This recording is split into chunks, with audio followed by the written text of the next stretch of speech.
السلام علیکم۔ رمضان شریف آخری، آج جمعۃ الوداع 2021۔ دعا کریں اللہ آگے بھی خیر کے ساتھ سب کے خیر سے روزے گزروائیے۔ آج میرا جو ٹاپک ہے اصل تو وہ ہے ایک ایسی نماز، عید کی ایسی نماز کے بارے میں جو بغیر امام کے پڑھی گئی۔ چونکہ نہیں میں سناتا ہوں، لیکن اس سے پہلے میں تھوڑا سا آپ کو کراچی کے شروع دور کے بارے میں کچھ باتیں جو شاید کراچی میں اب 1% لوگوں کو پتہ نہیں ہوگی، وہ بتانا چاہتا ہوں۔ پاکستان بننے کے بعد تفریح کا کوئی ذریعہ نہیں تھا علاوہ سینما کے۔ ریڈیو بھی ہر ایک کی پہنچ میں نہیں تھا۔ یہ 1953-54 کی بات کر رہا ہوں۔ ایک بہت قابل کمشنر ہوتے تھے کراچی کے، A.T. نقوی، ابو طالب نقوی۔ ان کی پاکستان کے ساتھ کراچی والوں کے لیے بڑی خدمات تھیں، اور اس زمانے کے جو بیوروکریٹس تھے وہ واقعی مخلص ہوتے تھے، اور اپنی نوکری سے بھی، اپنے ملک سے بھی۔ انہوں نے عوام کی تفریح کے لیے پورے کراچی کے پارکوں میں اس مائکروفون لگائے گئے تھے، اور ایک ریڈیو اسٹیشن قائم کیا گیا تھا جس کا ہیڈ آفس تھا جہانگیر پارک میں۔ روزانہ 3:45 بجے وہ شروع ہوتا تھا، اور 8 بجے کی خبر سنوا کے وہ بند ہو جاتا تھا رات کو۔ اور وہ اس کو کہتے تھے یہ مائکروفون اسٹیشن صدر کراچی ہے۔ 3:45 سے لے کے 5 بجے تک وہ بہترین گانے سنواتے تھے۔ اب اور کوئی تفریح تھی، لوگ اکثر آ کے پارک میں بیٹھ جاتے تھے، اور وہ ایک اچھا پروگرام تھا۔ وہ پرانے گانے چلتے تھے، آج بھی پرانے ہو تو آنے پرانے گنتے تھے، لیکن جو صاحب بھی تھے اس کو مینیج کرنے والے، وہ بیچارے یا تو کچھ دل کے ہاتھوں چوٹ کھائے ہوتے، ان کا ایک گانا اس میں لازمی ہوتا تھا، ایری میں تو تیری پریم دیوانی، میرا درد نہ جانے کوئی۔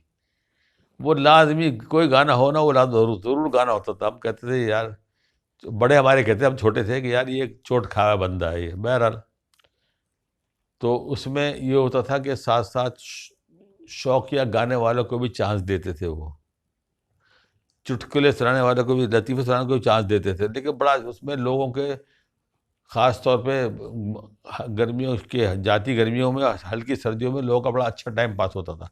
گھنٹوں لوگ بیٹھ کے سنتے تھے وہ۔ پھر 58 کا ماشاء اللہ آیا تو فوج نے جگہ جگہ شہر میں جو اپنے ٹھکانے بنائے، اس میں یہ پارک بھی توسیع اس میں آ گیا، تو وہ آنے سے وہ پروگرام بند ہو گیا۔ ورنہ ہمارا باغ کے ہماری گھر سامنے گھر تھا، ہم بھی روز سنتے تھے بیٹھے گانے۔ پھر وہ بھی دیکھا کہ 58 کا ماشاء اللہ لگا ایوب خان صاحب کا، اور پورے آرام باغ میں فوج ورزش بھی ہو رہی ہے، جمناسٹک ورزش ہو رہی ہے، دوڑ لگ رہی ہے، سب ہوتا تھا۔ ہم کھڑے وہ دیکھتے تھے، فوجیوں کی ریہرسل اپنی ساری پریکٹس دیکھتے تھے۔ اچھا جی، ایوب خان کا دور تھا۔ اب آئیے اصل کہانی کی طرف۔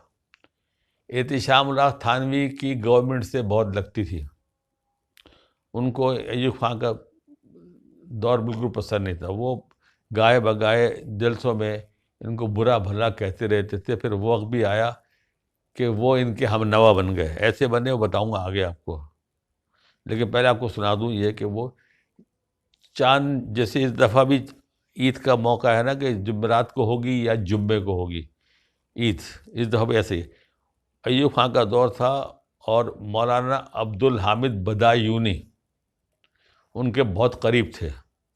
اتنے قریب تھے کہ ایوب خان کسی سفر باہر جاتے تھے تو ایئرپورٹ پہ آ کے وہ ان کو ایمان ضامن باندھ کے رخصت کرتے تھے، اتنے قریب تھے وہ۔